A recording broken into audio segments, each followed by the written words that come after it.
બેટા. ક્રિશ,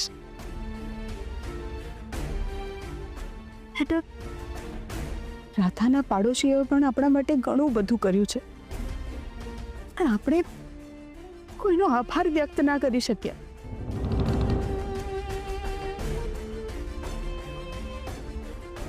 કે ઉતાવળે નીકળવું પડ્યું આપણે.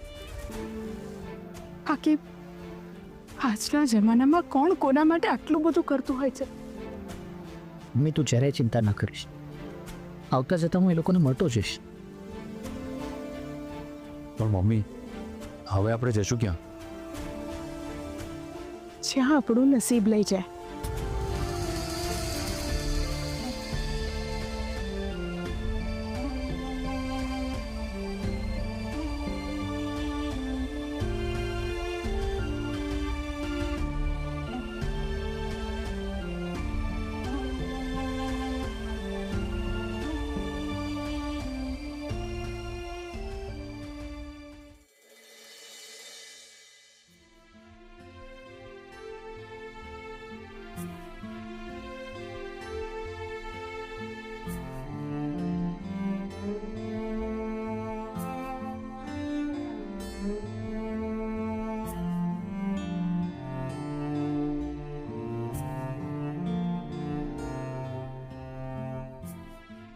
હર્ષ, હવે આપણે ક્યાં જઈએ?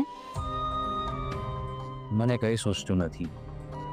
હું મમ્મીજીને વાત કરું, મારી મમ્મીને ત્યાં જઈએ. તને એવું લાગે છે કે તારી વાત માનશે?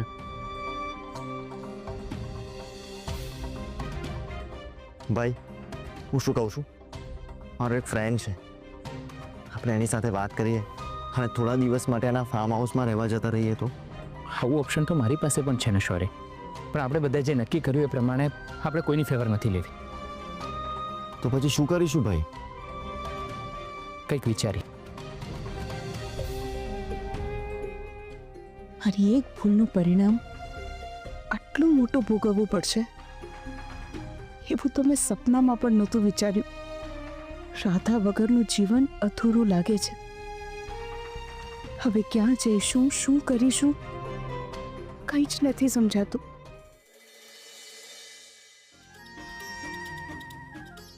લવ, ફિયાને ગુડ ન્યૂઝ આપી દઉં. હા,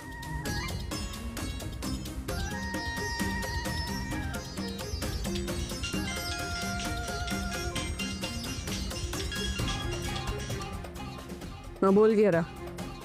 ફિયા, મિશન ફૂટપાથ કમ્પ્લીટેડ.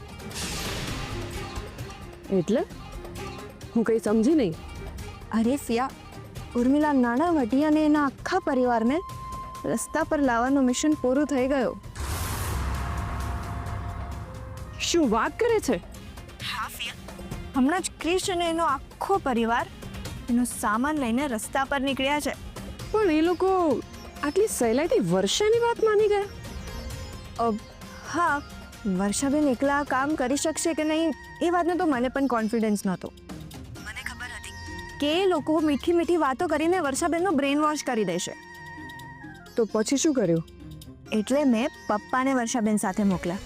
તને ખબર છે પ્રિયા, હવે તો પપ્પા પણ મારી સાથે રહી રહીને ટ્રેન થઈ ગયા છે. કિયારા, મને આશ્ચર્ય લાગ્યું. ક્રિશ, શૌર્ય, આટલા બધા લોકો ઘરમાં હોવા છતાં કોઈએ વિરોધ કેમ ના કર્યો? કારણ કે જે આપણો વિરોધ કરે છે ને એને તો આપણે પરમનન્ટલી બેડ પર સુવાડી દીધી છે ફિયા.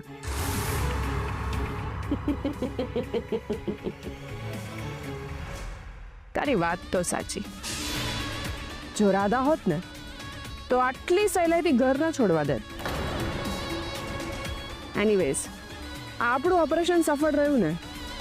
Congratulation Kiara. Thank you so much Fiya. હવે મને લાગે છે કે તું આવા ડિફિકલ્ટ મિશન એકલા હાથે પાર પાડી શકે છે. તું તારા ડેવિલ ગુરુને ડિસઅપોઇન્ટ નહીં કરે. I am proud of you.